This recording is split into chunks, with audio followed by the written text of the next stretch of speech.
हमारे छत्तीसगढ़ आश्रम में एक बूढ़ी गाय कोई भक्त छोड़ गया, दान दे गया। बूढ़ी अब उसके काम की थी नहीं तो हमको दे गया कि ले लो तुम। बहुत से लोग दान भी ऐसा देते हैं जो अपने घर की जगह खाली कर लेते हैं और तुम्हारे माथे मढ़ देते हैं।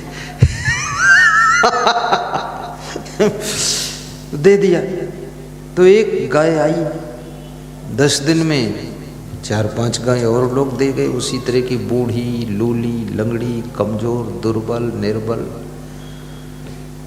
धीरे धीरे 130 गाय लोग छोड़ के चले गए। अब गौशाला बनाने का प्लान नहीं था, लेकिन फिर बन गया गौशाला। और बन गया तो गौ माता की कृपा से, देखिए गौ माता की कृपा से फिर बहुत विकास हुआ उस आश्रम का।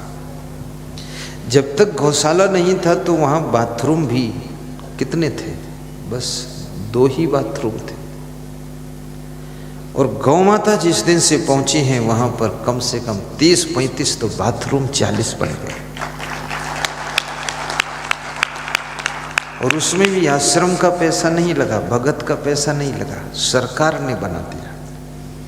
न जाने क्या गौ माता ने मंत्र पढ़ा कि मुख्यमंत्री के दिमाग को घुमा दिया और उसने इतना फंड दे दिया कि 40 बाथरूम बन गए। अब जरूरत तो संतों के लिए केवल 7-8 की थी, तो भक्तों के लिए जरूरत थी 20-25 की। पर गौ माता ने कहा कि 40 बाथरूम रखो, भक्त बढ़ेंगे फिर झंझट पकड़ना पड़ेगा। एडवांस व्यवस्था गौ माता के आशीर्वाद से। और उस आश्रम का काफी डेवलप हुआ। गौ सेवा का पुण्य बहुत प्रबल होता है।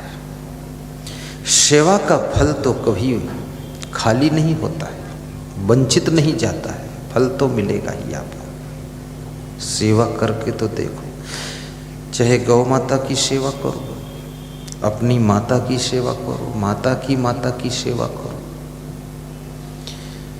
किसी पंछी की भी सेवा करो। हंस पंछी को बाण मारा था देवदत्त ने, गौतम ने उसको बचाया था। बचाने वाला भगवान बुद्ध बनता है और मारने वाला व्यर्थ हो जाता है। इसलिए याद रखना, एक हंस पंछी की रक्षा करने वाले गौतम महात्मा बुद्ध के नाम से प्रसिद्ध हो जाते हैं।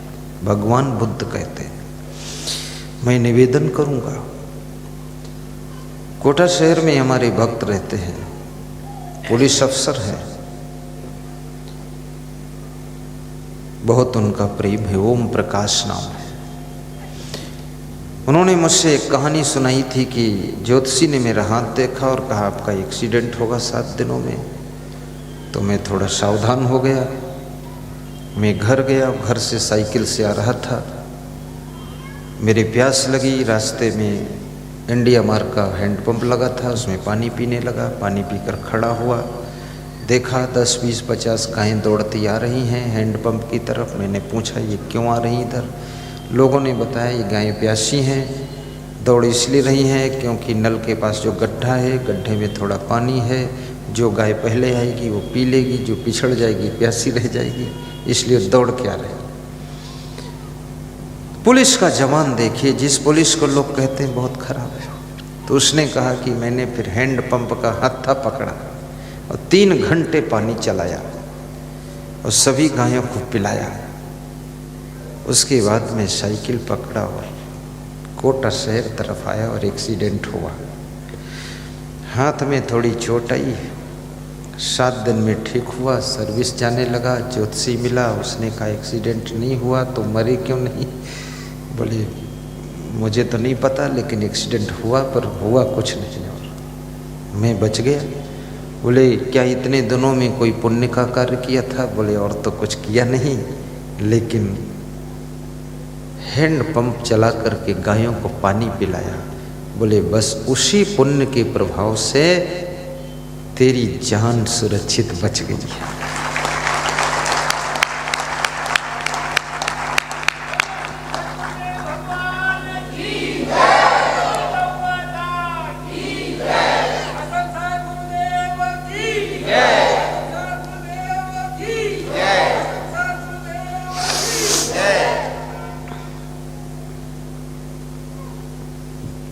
गाय का घी खाने से, शुद्ध देसी गाय का घी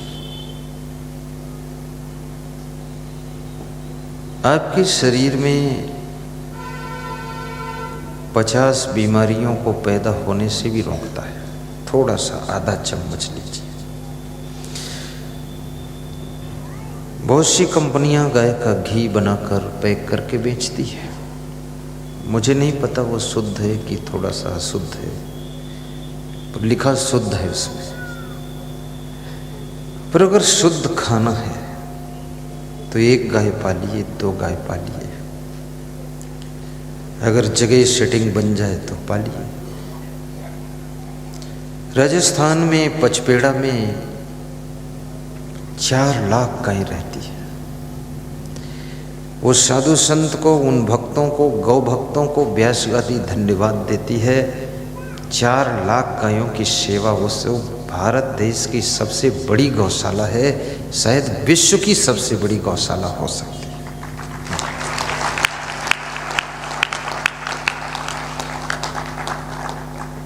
तुम यदि गौशाला नहीं बना सकते हो तो जो गौशाला बनी है उसमें सहयोग कीजिए।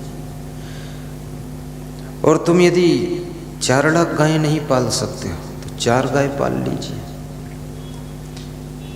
अभी हमारे एक भक्त हैं उत्तर प्रदेश में, तो कह रहे थे कि आपका सत्संग सुन करके हम बड़े धनवान बन गए। तो हमने कहा कैसे?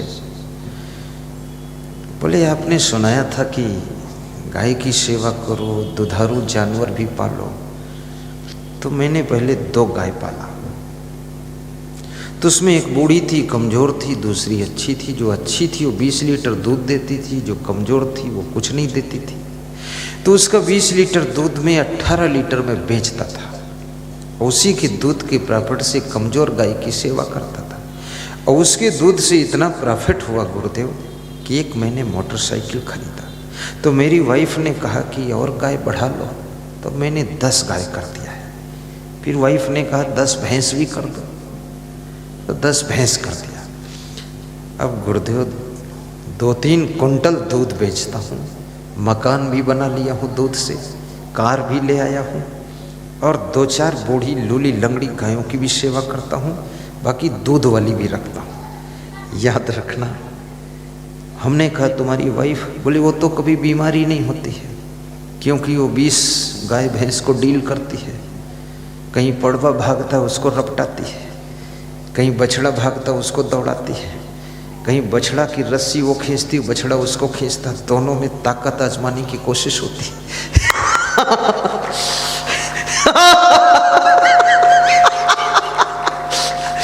तो मेरी वाइफ को कोई रोग नहीं है। मैंने कहा तुमको? बोले सारा गोबर तो हम ही से ढुलाती हो, तो मेरा भी रोग खत्म है सब। हाँ, लेकर चलता हूँ गोबर, तो उसका रस टपक टपक के सब गिरता है। ऐसा शुद्ध स्वतंत्र शरीर हो गया, चमक गया बदन गुरुदेव।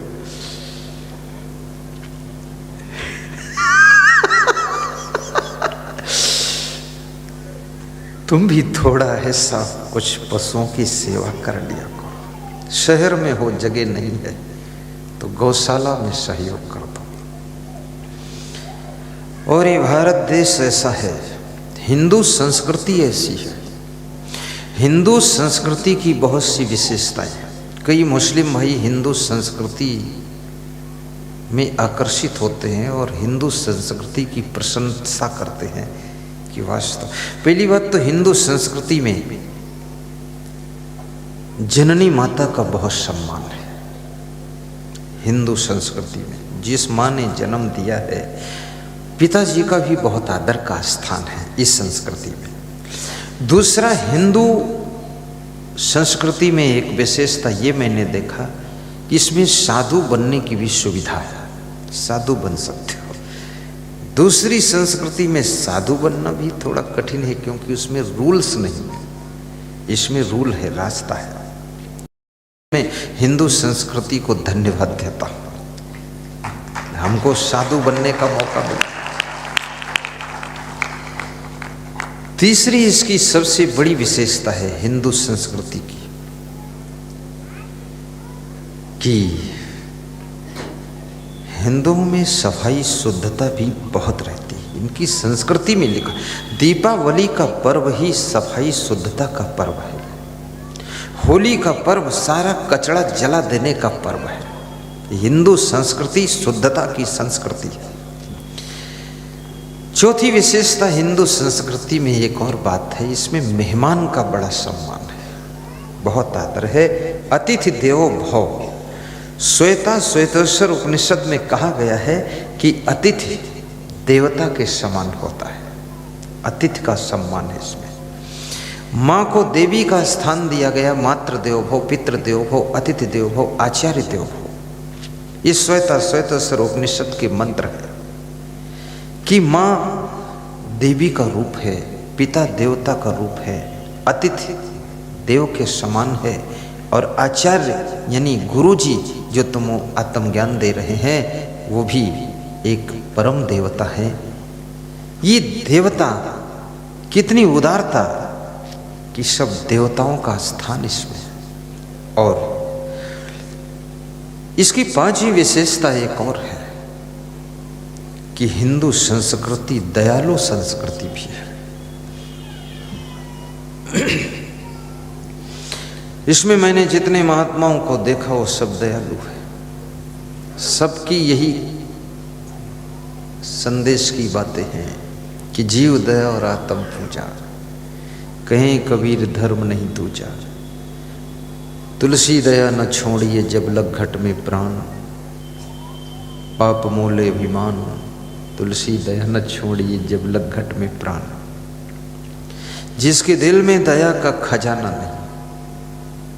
स्वामी महावीर, ये जैन धर्म हिंदू धर्म का और विशुद्ध रूप है, उसमें भी दया का बहुत बड़ा स्थान है। अहिंसा परमो धर्म।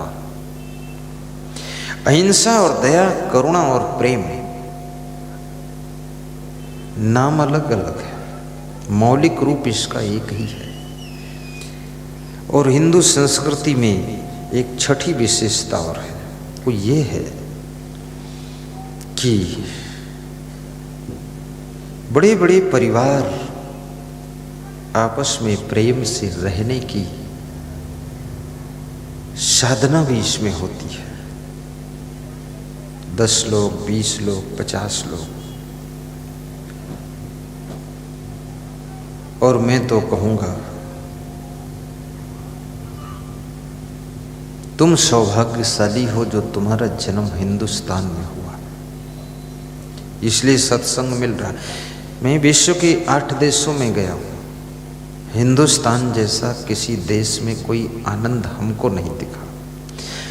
चहल पहल है, चमक दमक है, बिल्डिंगें बहुत ऊंची ऊंची हैं, लेकिन जो प्रेम हमारे हिंदुस्तान में है, जो आस्था, जो स्नेह, जो दया, जो करुणा, जो माता पिता का सम्मान का स्थान, जो गुरु की गरिमा, जो महिलाओं में देवी का रूप देखा जाता है, केवल भारत देश में है और किसी देश में नहीं।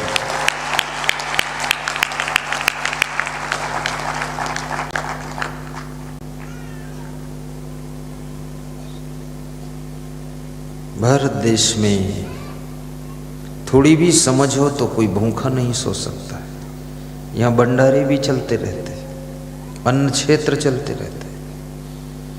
कुंभ मेला में आप चले जाइए, हजारों भंडारा चल रहा है, अन्न क्षेत्र हजारों जगह चल रहा है, 1-2 जगह नहीं। इंसान की सेवा में ही भगवान की सेवा को देखा गया है, ऐसा धर्म ये है आपका। जहां पर नदियों का भी सम्मान है, जहां पर ऐसा घर कोई शायद होगा जिसके घर में छोटा सा मंदिर ना हो। इसमें ऐसे कितने लोग हैं जिनके घर में छोटा सा मंदिर है, जिसमें कोई गुरु जी का फोटो या कोई आपके इष्ट देव का फोटो रखा है। जिनके घर में मंदिर है, दोनों हाथ उठा के बताओ, क्या बात है। सबके घर में, कितने घरों में मैं जाता हूँ तो लोग मुझको मंदिर में ले जाते हैं, और मंदिर में ले जाकर कहते हैं आप यहाँ थोड़ा सा 1 मिनट मंत्र बोल दीजिए। मंत्र बोलता हूँ, फिर उंगली उठाकर बताते हैं कि यहाँ भी आपका छोटा फोटो विराजमान है, दर्शन होता है। बोले इधर भी आप खड़े हो, उधर भी आप हो। गुरु का भी एक स्थान होता है जो अंधकार से हमको प्रकाश की ओर ले जाता है, अज्ञान से ज्ञान की ओर ले जाता है, दुख से सुख की ओर ले जाता है, जो हमारे मैल को धोता है, धोबी का काम करता है, मेरे मन के मैल को धुलकर साफ कर देता है, उसी का नाम तो गुरु होता है, उसी का नाम तो